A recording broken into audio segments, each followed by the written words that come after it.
Good evening, ladies and gentlemen, and good evening if you are watching us on YouTube. Janie is currently performing at the Jermyn Street Theatre.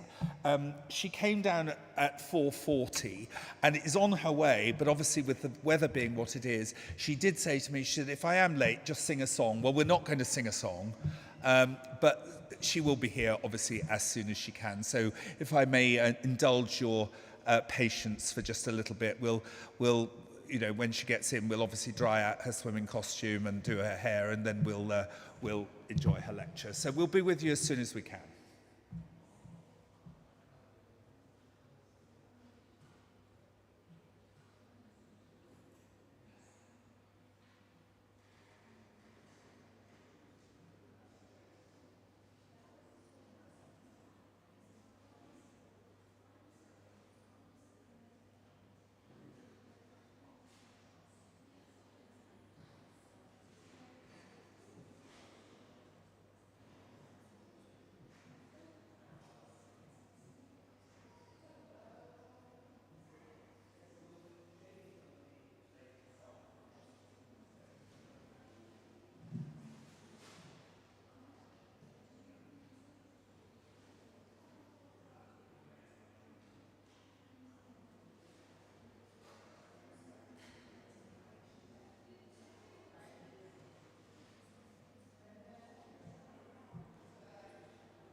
No, it's not.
I'll just make sure that goes in the pocket as well, actually. And then, yeah. So am I straight Am I on immediately?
Ladies and gentlemen, a very warm welcome to St Paul's, the Actors Church, this evening.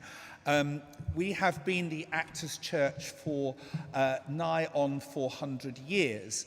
It all began when Charles II issued 2 patents to 2 theatre companies. And those patents, in fact, still exist. One is now owned by the Royal Opera House and the other by the Theatre Royal Drury Lane. And those organisations were and are in our parish. So we've been looking after actors since 1662. We do a lot of memorial services for actors. Last year I did the most I've ever done. I did 25 memorial services last year, which was horrible really, but in the same way that delicate boys used to be excused games, so actors are by and large excused church on the grounds if they're working till 11 o'clock on a Saturday night, it's more difficult to come to church. And since the pandemic, the mental health crisis and the other crises affecting the theatre as never before, the work of theatre chaplaincy has never been more needed. So first, I want to introduce Holly McBride as the new CEO of Theatre Chaplaincy UK. Holly comes with a wealth of arts administration and other experience and is determined to drive forth the growth of TCUK in numbers and in influence.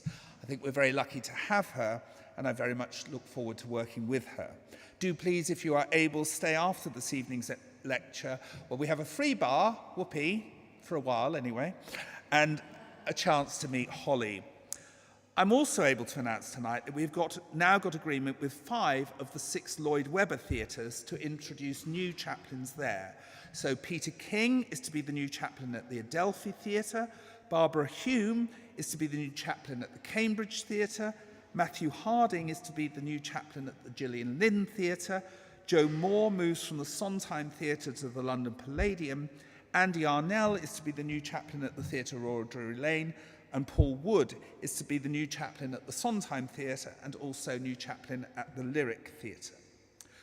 This means we have more chaplains than we've had for a number of years. Our next task, well, to be honest, Holly's next task is to crack the nut of ATG, where we have no chaplains at all, but we will crack on with that at pace, as the ghastly politicians say. The extraordinary, versatile and quite nauseatingly talented Janie D began her West End career in Gillian Lynn's 1986 revival of Cabaret by Candra Nebb. She's dominated the West End ever since, with revelatory performances in musicals such as My One and Only, the first show that my husband and I ever went to, Mabel in Mac and Mabel, Nicholas Heitner's magnificent Carousel, in which she played Carrie Pipperidge, as well as her definitive Phyllis in the National Theatre's Follies. Though she admitted to me once that during the fiendishly difficult song, The Story of Jessie and Lucy, she just let the boys throw her around. Don't we all? Most recently, Janie starred in the groundbreaking Old Friends, Cameron Mackintosh's loving tribute to the late Stephen Sondheim. But Janie is not just a musical theatre megastar. Her list of straight play credits runs from numerous Shakespearean roles, as well as Shadowlands, Old Times, and Donkey's Years. She starred opposite the late, great Angela Lansbury in Bligh's Spirit. She's been directed by Peter Hall, Harold Pinter, and Alan Ayckbourn. She's currently starring in Laughing Boy at the Jermyn Street Theatre, so I'm particularly thrilled that she has agreed to come and talk to us this evening, literally between the matinee and the evening performance. Ladies and gentlemen, Miss Janie D.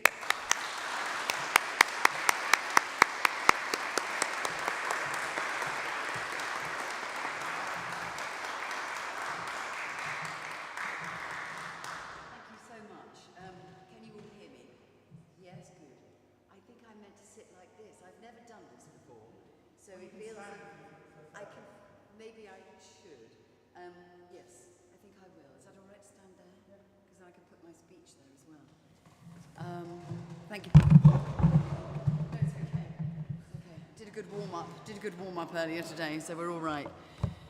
Oh my goodness. Right, that's great. Hi. Thank you so much for coming. Thank you for that amazing introduction. Gosh, Simon. I feel better. Yes, I've just finished the matinee of Laughing Boy at the Jermyn Street Theatre. So it's quite a big deal to do it. And so I will, without any more hesitation, get on with the speech because I want to have something to eat before we go back. But just to say, it is an absolute honour to be, A, just in this beautiful church, and B, to be asked to speak at the chaplaincy.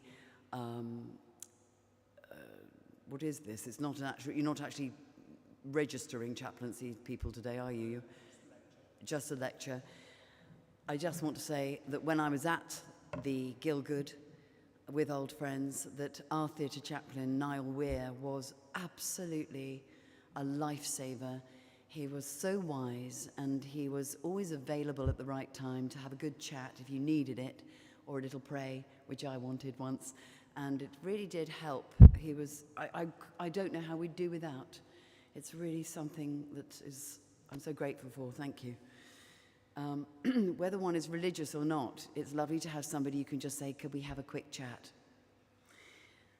So, my name is, as he said, Janie D. It's not actually, it's Janie Lewis. That was my birth name.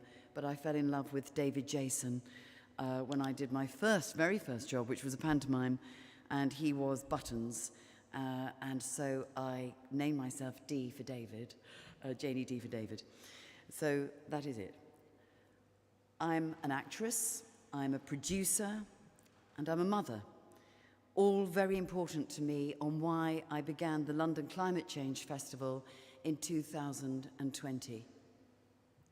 It was seeing our children run through the streets shouting, "Save our planet," and the thought of them in the near future losing even more of the beautiful world we know today.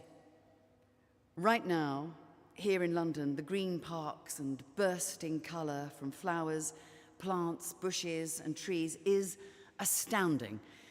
It makes my heart leap, and I hear myself saying, what a beautiful world. It's May the 21st, 2024, just for the record. I've written here, it's hot. It's not, I read this yesterday. It's now raining, and aren't we lucky to still have in this country a more balanced climate? Yesterday, I met a young man on the train who worked for the UN, and he told me that hundreds of thousands of people are now dying in Africa through drought.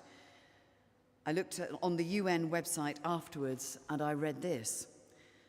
Climate change is the defining issue of our time, and we are at a defining moment, from shifting weather patterns that threaten food production to rising sea levels that increase the risk of catastrophic flooding. The impacts of climate change are global on scope and unprecedented in scale. Without drastic action today, adapting to these impacts in the future will be more difficult and costly. The UN is a very good website, so do have a look. It's worth a visit. But sitting with this young man on the train from the UN was even better because he told it to me straight from his own experience. He just visited a family in, I think he said Senegal. He found them living in their home, made of corrugated iron walls and a ceiling, in a foot of flooding water. They had to live in it with their children. They built another level so they could go up to be out of the water, but otherwise they were walking around in the water. But meeting people like this young man who are making a difference by their individual, independent action is what I find moves me to want to do something too.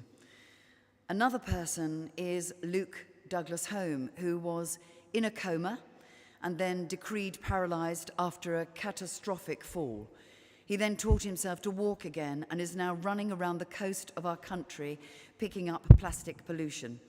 As he started this venture alone, people started appearing to watch him on the beaches, and then they started helping him. Then the mayors of each place heard about him and wanted to have a photo with him, so he'd get to a beach and find the mayor waiting. And then Luke arrived up in Scotland and happened upon the Crown Estate, which owns a lot of the coastline. And he called them up saying, "Is this okay?" They said, "Yes, thanks very much for cleaning our beaches." He said, "No. Is it okay that you have plastic pollution on your beaches and are yourselves doing nothing?" He was then invited to work with the Crown Estate, King Charles being a keen environmentalist himself, and work with them. Luke is still running and picking up plastic. He will be one of my many inspiring and informative guests at the Edinburgh Fringe Festival when we take our Beautiful World Cabaret there in August. A preview will be available at the Pheasantry, if anybody wants to come, that's in the King's Road on the 12th and 13th of July. I want to bring people together. I want people to ask me questions. I want to ask questions, not tell you how to do it. When I was asked to speak today, I thought, great, wouldn't it be wonderful if I could do this fascinating speech? And then I thought, but I'm an actor and sometimes impulsive, passionate producer, not a writer. I tried an exercise to get me ready called Write a 6-line poem that rhymes. I had a go. It's not great, but I did it. I might read it to you later. But it is privately, through writing, that I get through.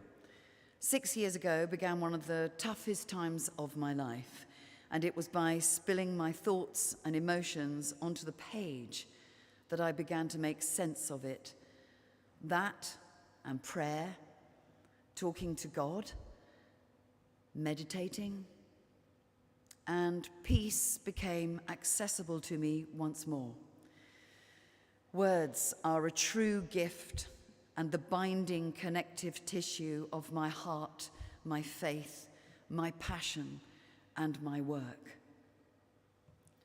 When I was a little girl, maybe 10 years old, I remember lying in my bunk bed and dreaming of being on stage and looking out to a huge audience. I have no idea what made me have this dream, but it became a sort of an obsession, a need, a calling. But on this occasion, at 10, I saw a spotlight. I turned on myself, saying, "Are you thinking about the right thing here? Should it be about the spotlight? It can't be about that," I said to my 10-year-old self. I decided at a young age that the spotlight cannot be the reason, and began to search for the best reason to do it. It can't be just for the money either. For me, that just doesn't work, and anyway, it goes. If ever I have any excess, it goes right back onto a passion project that I want to produce.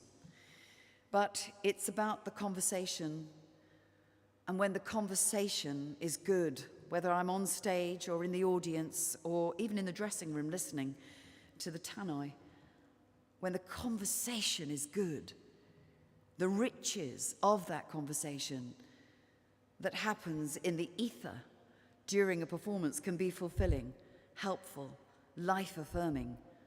I would go so far as to say necessary.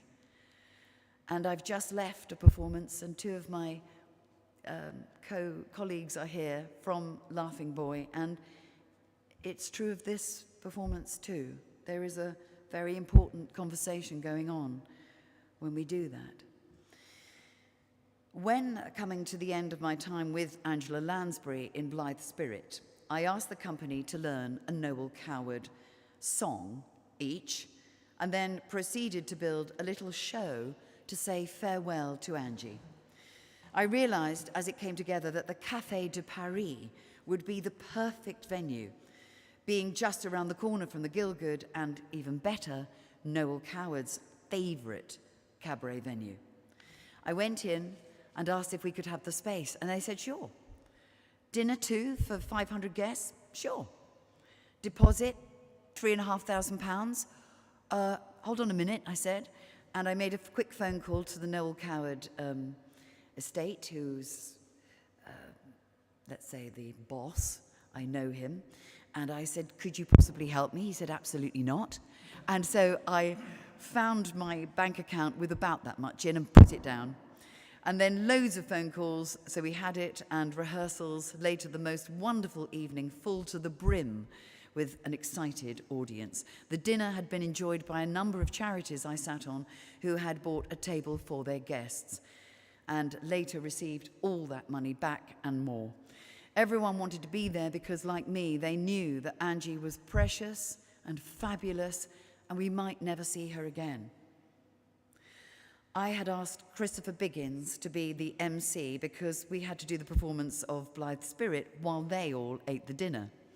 I asked him also if he could not only do an auction, but also teach the audience the words to Maim. That night, we finished the show and walked over in our evening gowns to the Café de Paris with Angie and Bob, her great friend and assistant. Alex Parker set up with his fine musicians for their Palm Court Orchestra on the stage. Biggins had the audience primed. Angie was led by Charles Edwards, who played Charles Condamine in Blithe Spirit, to the stairs. A spotlight hit them, and the whole audience went into a beautifully voiced rendition of Maim as they descended the beautiful curved staircase into the Café de Paris. Angie was overwhelmed. It was perfect and very emotional. The whole cast performed their Coward songs with such style.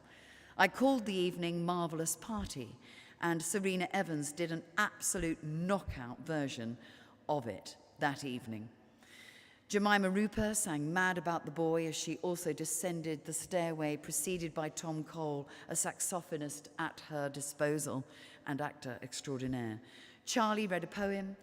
I sang Where Are the Songs We Sung. Imelda Staunton graciously joined us that night to sing an Irish ballad because her mum and Angela's mum had known each other in Ireland. I also invited Barry Humphries, Dame Edna, as I knew that they were good friends, and he wrote a song especially for her on that night. He also brought the house down. It was a great, great night. I'd made sure that all the artists performing that night would sit down to eat and drink, as nobody was being paid, and any profit from the evening was going back to the charities that bought the tables. Before I sat down, I was called over to Angie, who was sitting there wiping tears from her eyes. How did you know? She asked, those big, beautiful eyes glistening. What do you mean? I said, that song, Where Are the Songs We Sung, was from my favorite musical, Operette, and my three sisters and I would go and see it and sing along when we were young. We embraced and cried, and I was so grateful that I'd just chosen that song. Maybe I am psychic, or maybe I was guided. I never saw Angie again, but she knew that night, how much we all loved and cherished her, and she carried on for a good 8 years after that. And I often seemed to be doing a cabaret show on her birthday, so I would turn somebody's camera on us and we'd all sing happy birthday to her over video. It is a beautiful world, and one that I truly cherish daily. So I have been trying to live a better life. I gave up flying, not literally, but I gave up flying in aeroplanes just over 5 years ago, so I haven't visited anywhere very far away for quite a long time. Europe only, by train, a lovely way to travel if you can afford it. The last time I flew far away was when I traveled to China, East Asia, with Dominic Dromgoole's production for the Shakespeare's Globe production of A Midsummer Night's Dream, and saw a more technological, advanced way of life that I hadn't expected over there. Lots of neon lights, tall buildings, 99 floors is not unusual. Little historical architecture, frightening pollution in Beijing. But it was there, whilst reciting nightly the words of Titania, I realized my love affair with the planet had begun. In fact, those words gave birth to the London Climate Change Festival, together with my concerns for my children, our children, and the thought of them trying to find water in droughts or trying to stay afloat in the floods. Since then, I have lived, breathed a different life of considering everything I eat, where I buy, how I use things and throw away, of reading every book published on the subject of Earth. Right now, I'm reading a wonderful book by Australian farmer Matthew Evans called Soil, fast becoming a bestseller. His knowledge and passion for what goes on inside soil is arresting, informative, entertaining, and I simply love every word. The microorganisms in the soil, 100 million per teaspoon, by the way, make the magic. He explains at length the natural goodness and how herbicides and pesticides and ploughing fields actually kills the soil. He has answers and hope. I wrote to him, and he agreed to join me in Edinburgh as one of my guests on video. My mother is a great inspiration to me, and it is because of her that I have a copy of that book. Thanks, Mum. Thanks, Mother. Thanks, Mother Earth. Last year, when I was performing at the National Theatre in Sam Mendes' production of The Motive and the Cue, there was an exhibition on the South Bank called Dear Earth. It talks about how to appreciate our world and take care of it. A friend, Hernaldo Data, brought to my attention a book of that exhibition. In particular, one of the artists, Ottobong Nakanga, had suggested an existence of care. And this really got under my skin because it covers a lot. One simple thought, an existence of care, the care of each other, the care of the soil, the air, our health, and those of others and other creatures. I got excited. One of the problems of talking about climate change is it's overwhelming and hugely challenging because there are so many contributing factors. Britain alone creates 222.2 million tonnes of waste each year. Only 7% of recycling gets recycled. So much gets incinerated, which transmits poison into the air that we breathe. Microplastics in our water is now a common occurrence, and most of us will actually have microplastics in our blood. The statistics I have read now of what is happening to our rivers, seas, air, and what it's doing to life on Earth, and how much we consume and put waste into landfill.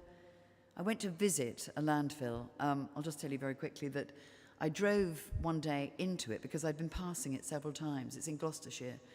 And just by luck, a man drove in and I said, where is it? I could see the chimney. He said, you see that green field? It's just there. And under the green field is a coating, a kind of cavern, like a big cave that's coated with plastic and clay mixed. I said, what's inside? He said, everything you can think of. Electrical goods, anything we throw away, also carcasses. That was a surprising one. Dead everything, all sorts of horrid stuff. Old mattresses was a big one. I said, is it true that it all sweats? He said, yeah. And I said, is it true that it cuts through? He said, I'm afraid so. It cuts through the lining. It's a sort of poisonous, toxic fluid that's created by all these things that are inside the landfill. And it becomes acidic and cuts through and becomes leachate, which is a lake that's underneath every single landfill on Earth. That's a toxic fluid just underneath every landfill. And it can possibly find its way into the spring water. And there's an island of plastic waste in the Pacific Ocean that is 3 times the size of France. Boyan Slat, a 28-year-old engineering graduate in Norway, created ocean cleanup. And he goes out there with his invention, which somebody gave him money for, thank God, from Norway. And he has 2 ships and a great big sack, which he trawls behind him. It covers about, let's say, 12 inches every half an hour. And in that time, that 12 inches fills the sack. They pull it up onto the ship, they drain it, then they head over heels it onto the deck. Everybody backs off. They have a moment to look, and then they do a sort of, you can see on the website, on the Instagram of Ocean Cleanup, that they rush around, fast forwarding, sorting out plastic that can be used again, plastic that needs to be recycled, and plastic that they're not sure of yet. They do make things from the plastic when they get back, but they do this all day, every day, and they're on their own. So I'm putting on a show about all of this and more in Edinburgh. I really would love to think that this year our presence as the London Climate Change Festival can help bring back a no-waste focus, because the streets of Edinburgh are full of rubbish during the festival, and it's not right. We'll be taking the show to the Queen Dome in Bristow Square and perform it every day at 2:20 to 3:20. Sarah Harrison, the extraordinary and stunning violinist, will be joining me together with Igor Utki, the wonderful accordionist, my musical director and exceptional pianist who I met on Old Friends, Ed Zander, and Sophia Priolo, who helped start the LCCF and will be choreographing and performing with me in some of the numbers, and my niece, Josefina Ortiz-Lewis, who is the young me and sings like a lark and joins me in this expression of the love of nature. It's going to have to be excellent, and I'm going to have to come up with something very special because there are 3,800 shows happening this year. So tell your friends. I make a lot of mistakes whilst trying to get it right. I'm consuming less and less, throwing a lot in the compost heap in my tiny garden, trying to avoid palm oil, only buying from the greengrocer who doesn't wrap the veg and the fruit in plastic, buying everything else from Source, which is a shop that sells food, teas, coffees, washing things and oils in bulk so one can reuse containers. The only person I can control is me. It has to start here. The beautiful world cabarets are an idea of how to entertain, but also, as our slogan goes with the London Climate Change Festival, to inform, inspire, and bring hope, and meet each other, and have a conversation and be together with this. One of the ushers in the Gielgud agreed to put a concert together, which will be another beautiful world cabaret. So if there is anybody here or on YouTube who would like to do a beautiful world cabaret, do get in touch with me, because we will make that happen. Because the more people that focus and get together and have fun, it's so much fun to do it. We will also have a 5 p.m. Q&A in New Haven with our special guest 3 times a week in Edinburgh, to bring people together. If you feel like doing the same in your own towns, please do. Getting people together And talking about this is so important. It really does help. We'll also be showing the London Climate Change Festival's piece, Song for Nature, which is a film I produced for Sky Arts in 2021, hopefully at the Cameo Cinema. If anyone knows how I can get in touch with the Students' Union in Edinburgh, I would be so grateful. I keep trying and there's no response. Join me, join us, come together in looking after our beautiful world in August in Edinburgh, or just in life, your lives. There is that preview on the 12th and 13th of July, which is at the Pheasantry in the King's Road. The environment is not it is us, and we are it, our environment. I've asked Cameron McIntosh to change his plastic cups to paper, and he's agreed. Small steps. I have got this dreadful poem that I wrote. If you want to see Titania's speech, you'll have to come to the show. So this is my terrible poem. Even in the city of London, the trees grow tall and the birds sing. Children laugh, play, and drink while the bells ring. Every nation lives here, and now we sometimes there. Planet Earth is our home, with many creatures we share. All we must do now is care. Thank you.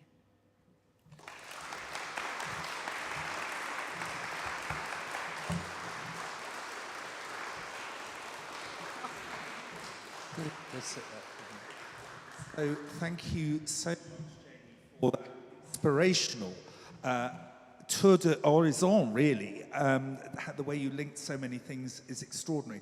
I'm going to blow our own trumpet for just a second.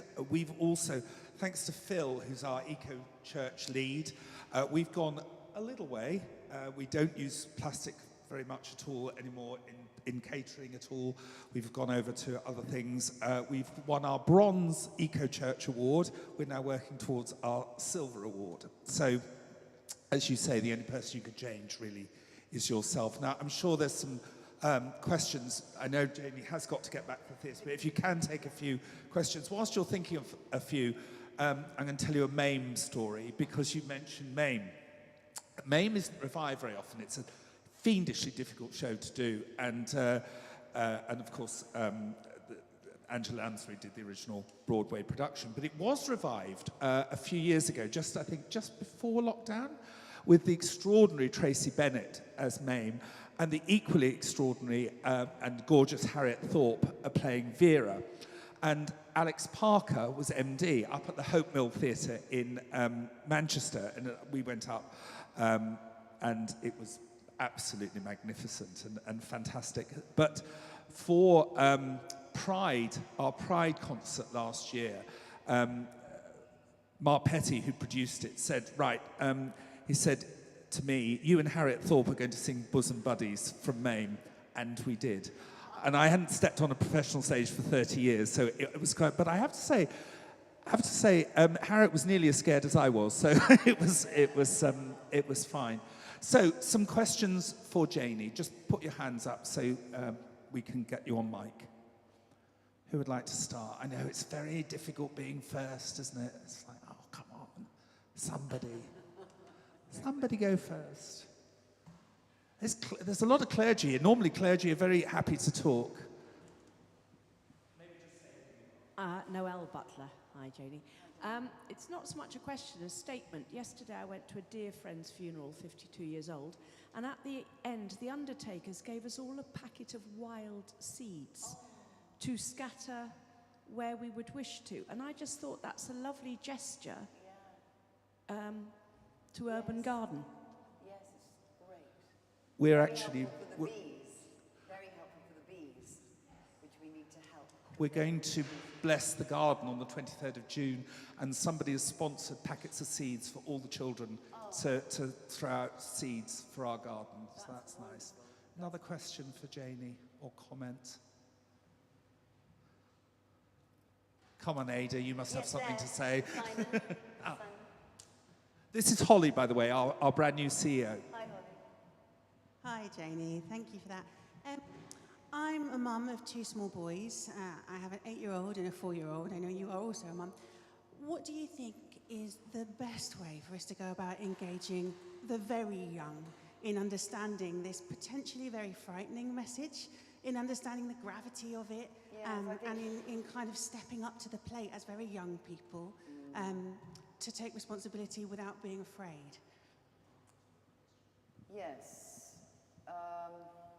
that is the scary thing. How do you don't want to tell them about it, you don't want to frighten them, but it was when those school children ran through the streets that I thought, well, they know that it's that important that they're missing their school. And my children actually are so aware of it, but they are much older than yours. How old are they? 8 and 4. Well, I wouldn't go on about it too much right now. I mean, I think actually appreciation of nature, appreciation of what you can find in the garden or going for a walk. Trees are so fantastic. I could do a whole show about trees. What's going on underneath is very exciting. They actually talk to each other, they warn each other. So you could explain really hopeful things like that. I mean, I think it's hope as well as, it is action, of course, but that's really, they can't be held responsible at 4 and 8. It's you. But, there are lots of things you can do, and the website at the London Climate Change Festival has lots of, suggestions. The World Wildlife, World Wildlife Fund is extremely good on how to make things positive whilst we can. Yeah. I think it's an interest in nature. Lots of kids in London don't know where the tomato grows, for example. Growing your own food is great. So they appreciate how exciting and magical the ground is even. Just what happens. It's life, If they're growing their own stuff, they'll get even more excited. I would think, stay on the positive for now. Let's see if we can make a difference, all of us, for the children. Thank you, Janie. Thank you. Already inspiring. Can you tell us more about the show in August? And the pheasantry, and just come on, give us a little taster of the show. Well, I did think, on my way here, I should have put in a song, but it's too late now. But I am doing a bit of Sondheim. He's written some amazingly appropriate songs, which I'm using in the show. Take Me to the World, Beautiful, Another 100 People Just Got Off of the Train. There's a sort of nice medley. I dot around with the different writers. I'm doing Fever, which is slightly rewritten and restaged for the purposes of our show. It's a cheeky cabaret, it's not what I just did there. Of course, you can't do that, but I really wanted to talk seriously about it today, because I never will on stage. It'll always be a bit of a laugh and a joke, and hopefully in there you'll get some message coming through. I know lots of people did last time when we did the Union in February. Lots of people wrote to me and said, I've stopped using plastic because of something we did in the show. It's a joke, but I think it's a clever joke, because it makes people think. So it's fun. It's a cabaret that includes a guest who they're the person that's making a difference. So a lot of people say to me, yeah, but what difference can I make? And I say, well, what about, for example, Tayshan Hayden-Smith, who came back because his mum had cancer. He was a professional footballer. He came back because his mum had cancer and Grenfell happened, so he just needed to get back there. He started to plant trees in the area, and the council told him off and said, you mustn't do that. He explained what he was doing in memory of each person of Grenfell. He was planting a tree. And the council did a U-turn and got behind him and said, actually, plant whatever you like, it's wonderful. And so he started to plant more and more. This is just one guy. And then he started to do mangroves, which are bigger with water sometimes. And then he was entered into the Chelsea Flower Festival and got the silver medal. From being a footballer and, you know, somebody that didn't know anything about nature, he's gone completely the other way, and he's a real inspiration. He's only 28, I think, this year. He's started a charity called Grow to Know. So, have I answered the question? Did I answer it? Yeah. So the show has got different people in it, but only one per show. So we do a big show. Some of you, I think, here saw it. It's a real cabaret with great music and surprises and Sondheim and Adam Gettel songs and all sorts of wonderful, wonderful songs, as well as chat. I'm David Bell, the chaplain of National Theatre. I just want to congratulate you. What a wonderful way of, in a way, art making people think, and conveying a message which isn't just tub thumping. You're entertaining people, but you are actually making them think about such a serious matter. Have you ever considered being? I know that some organisations have ambassadors and they have people who promote it and publicise a campaign or for their reasons. Has that ever come from that, or have you got any further plans? I think there are lots of great ambassadors actually already. It was a case of when I started it, I have to do something that I know how to do and use that medium to communicate, because I'm hearing a lot of stuff and I want to share it, but not in a frightening way, but in an intelligent way, so that we can all decide whether we care enough to do something about it or not. Because I think it's easy to talk as well, and I make mistakes. So it's not an easy thing to change the way you live. But when I communicate through the cabaret some of the things that I do, I think it's shocking to people that they're looked after as well by the material, so they can decide whether they want to do something or not. I think also Edinburgh Festival, it really is, I really desire to just bring a presence. I don't even mind, to a certain extent, if people don't even come to see the show, as long as we have some sort of presence to make people think about why they're not using their reusable cup. I mean, to get some water instead of buying a plastic bottle. Yeah, I mean, I would happily talk for anyone if they thought I was clever enough, but I think there are much cleverer people and more knowledgeable people than me. That guy I met on the train at the UN, he's seen more than anybody and he knows a lot. But I'm reading a lot. I'm like a sort of unofficial student at the moment, which I like, It's interesting, isn't it, that you talk about change and making mistakes and getting it wrong. And of course, that's very within the Christian tradition, where, change or metanoia, we otherwise translate as repent. That actually repentance is about changing, and it can be a little thing, as you say, just don't buy bottled water. It drives me nuts. It drives me absolutely nuts, bottled water. I'm conscious of time because of Janie's performance. We'll maybe just take 2 more questions. Anyone else? You've silenced everyone. It's all right. I've said a lot. In which case, I'm going to hand over to our senior chaplain, Lindsay Meader. Do I need the microphone? No. Just great, thank you.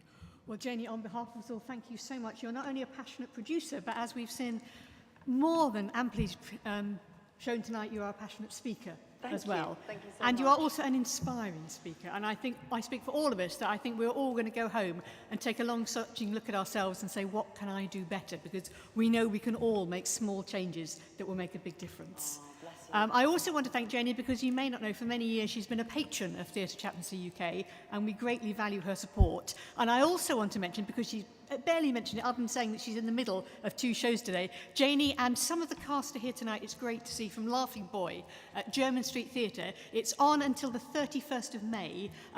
It's an incredibly powerful piece of theatre, so do go and see it. It's harrowing, but it's also very inspiring and very uplifting, and it's well worth your time. So please go and support Janie as she supported us tonight. Thank you, you, Janie. Lindsay. Oh, that's so kind. You really, really mean it. Bless you.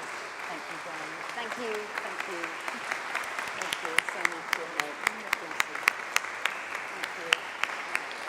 Thank you, Janie.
Okay, sorry folks. Janie, did you want to give an introduction to this video, just briefly? Yes, I will. So I'll just do this.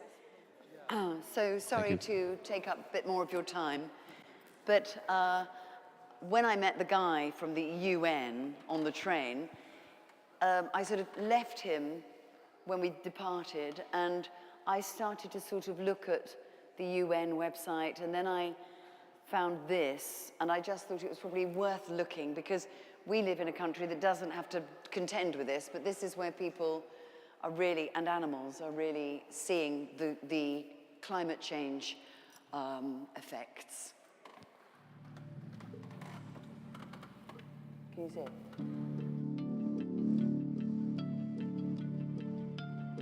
That is a very unusual sight, a dead giraffe inside a wildlife conservancy, and yet we are told that at least 11 of those have been found within months. And it is not just giraffes that are affected, it is all wildlife. There's no pasture, there's no water for them.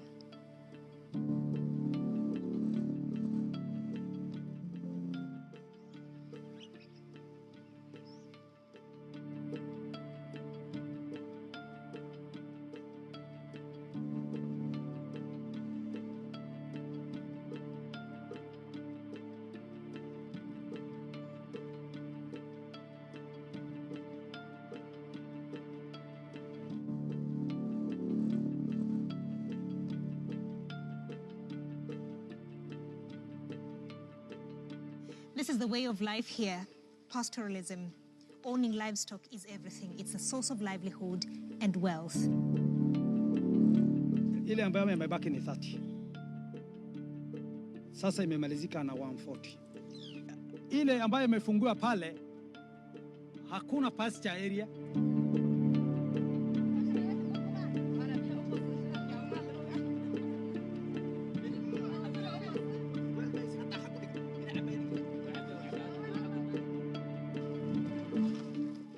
xoolahan ilaahay baa shilisay isagun baan haddana laayna waxa ilaahay u maadayna wax aadmi wax ka qaban kara ma laha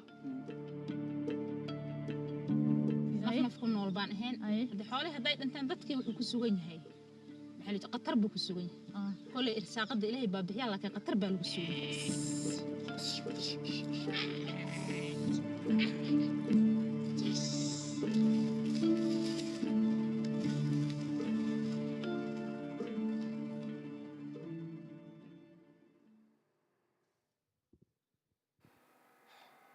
There's something wrong there.